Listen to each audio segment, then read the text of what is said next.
Sonic CD is quite possibly the most forgettable of the classic Sonic games. You know, everyone remembers the original trilogy, even if they don't know and remember every zone. They at least remember Green Hills from the first, Tails from the second, and Knuckles for the third. And you know, there's Mania. I'll save that one for later. But CD has always been the forgotten one of the bunch. I almost feel bad about it.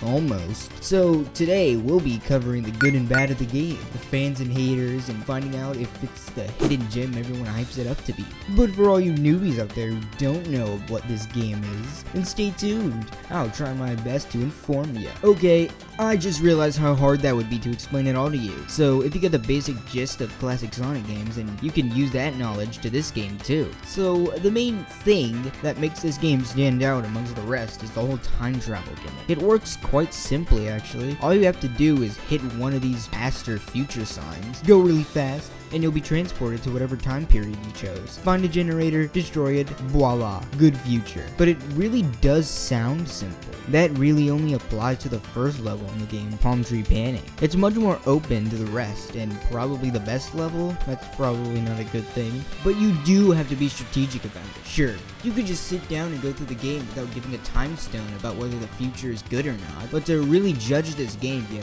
kinda have no choice but to play it as intended. It can be very annoying. Sometimes there isn't an area where you can go fast enough, or you're about to, but something stops you, killing all of your momentum and ruining your chance. This whole gimmick does get a bit tricky as the game goes on, but not in a good way. It's more annoying if anything. At that point, I'd rather play Sonic Blast. I was joking, I'm never playing that game ever. One good thing to note is how the past and future look, in terms of being connected with the story. You see, the past is before Robotnik captures it, or turns it into another hellscape, whereas the future completely depends on if you get the good or bad one. I'm not going to rant about every level's good and bad futures. Each level has around 4 different variations, some try harder than others, but let's let the numbers speak for themselves. But now that we got the core game mechanics out of the way, why don't we go ahead and talk about its story. So, Sonic stories, in classic terms I mean, have never really been all that deep, bro. Sonic 1, you must get all the Chaos Emeralds before Eggman, and save the island from him as well. Sonic 2, you and Tails stop Eggman from unleashing the Death Egg. You go super. Sonic 3, Knuckles is convinced Sonic is bad, so he teams with Eggman to once again launch the Death Egg. Doesn't work. But as simple as they were, they all worked effectively, and especially Sonic 3's story was incredibly ambitious given the hardware at the time. But Sonic CD, there is a bit of a different approach.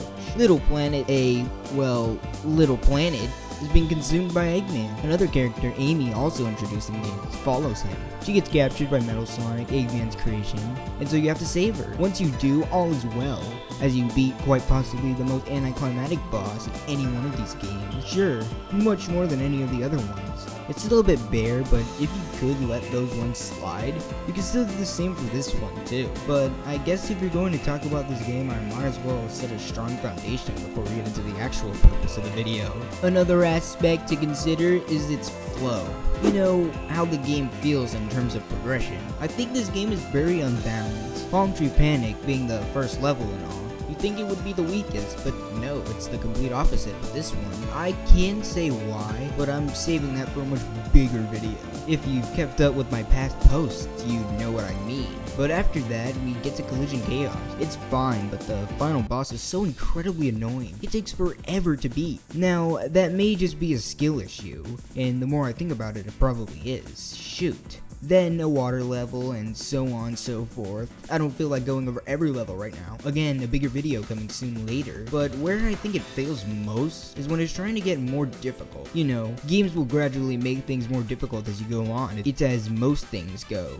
But those first levels aren't just supposed to be easy. You actually have to teach the player how to, play the game. I'm not saying this game doesn't, but the way they increase difficulty seems a little shameless. They add more spikes, more enemies, tighter spaces, and tons of endless pits. I cannot stress enough how many of them there are. Yes, I am talking about Metallic Madness. Mania did such a better job. I gotta stop glazing that game. But I don't see that it has a progression there. There is no real player skill here. And even if there is, I'm playing a Sonic game. I don't want to slow down every 2 seconds to jump over a billion spikes. It really does feel like a bad CSS level. Just enemy spam if I'm being honest. And this is the part of the video where all all of you CD lovers will say, Hey, don't talk about my baby like that. I know, I do feel like I am being a bit too harsh. I know it's only Sonic Team's second entry, so they're still getting things worked out. But just because people put hard work into something, doesn't mean it's any good. So that's why, to break up this video a bit, I thought I should quickly go over everything I actually like about this game.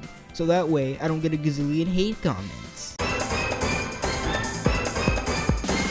So, the best thing I would have to say to ever come out of this game is the music. Now, some argue whether the US or Japanese soundtrack is better, but I think they're both great. One zone will have a US track that blows JP out of the water, while another could have the reverse effect. I really do feel that people like this game mainly for the music, and that is completely fine with me, I agree. I would really recommend you listen to any of these songs on your own time. They're truly amazing. I also enjoy some of the locations and environments this game has to offer. Some of these zones, especially Wacky Workbench, are just super bizarre. Funnily enough, that's the worst level in the game. But no, from huge musical cities to common condensed forests, it's a whole mine.